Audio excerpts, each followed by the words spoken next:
एक सवाल है, जवाब सभी देना, क्योंकि ये देख रहे हैं कितनों का जवाब सेम आता है। सो द क्वेश्चन इज, उसने तुझे क्यों छोड़ा था? હા, કહેવાતું હશે તમારા અંગ્રેજી ભાષામાં કે you are everything for me, પણ અમારા ગુજરાતીમાં તો તું એ મારી છેલ્લી ઈચ્છા છે. જો મારા ફેમિલી પછી કોઈ મને પોતાનું લાગતું હોય ને તો હા, એ તું જ છે. હા, સાચે. કેમ એવું?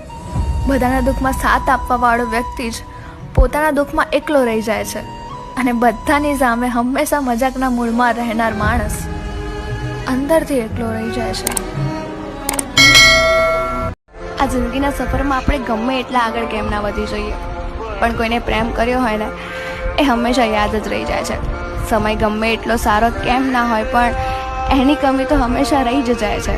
જિંદગીમાં હંમેશા બધું મળી જવું એ તો કંઈ જરૂરી નથી, પણ તારી સાથે જેટલો પણ સમય મેં વિતાવ્યો છે તારી જોડે, એ સૌથી બેસ્ટ સમય મારો રહ્યો છે.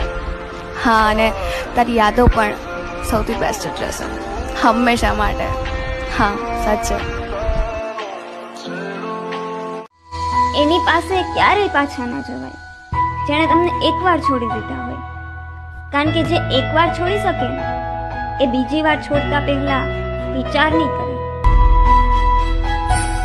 સમય વીતી ગયો ઘણો, પણ લાગણી હજી એ જ છે. હા, લાખો બનાવ્યા નવા સંબંધો, પણ આ તારી જગ્યા હજી એ જ છે. हाँ, सच है. हेलो फ्रेंड्स, मेरे चैनल पे ऐसे शायरी के दर्द भरे वीडियो देखने के लिए अभी मेरे चैनल को सब्सक्राइब कीजिए, लाइक कीजिए और आइकन बटन पर ऑन कीजिए. સાંભળને, મારે છે ને તને એક વાત કહેવી છે. તારી સાથે જ પ્રેમ છે ને એ ક્યારે કોઈ બીજા સાથે નહીં થઈ શકે, ને ભલે ને કોઈ તારાથી પણ સારું કેમ ના હોય. हेलो फ्रेंड्स, मेरे चैनल पे ऐसे शायरी के दर्द भरे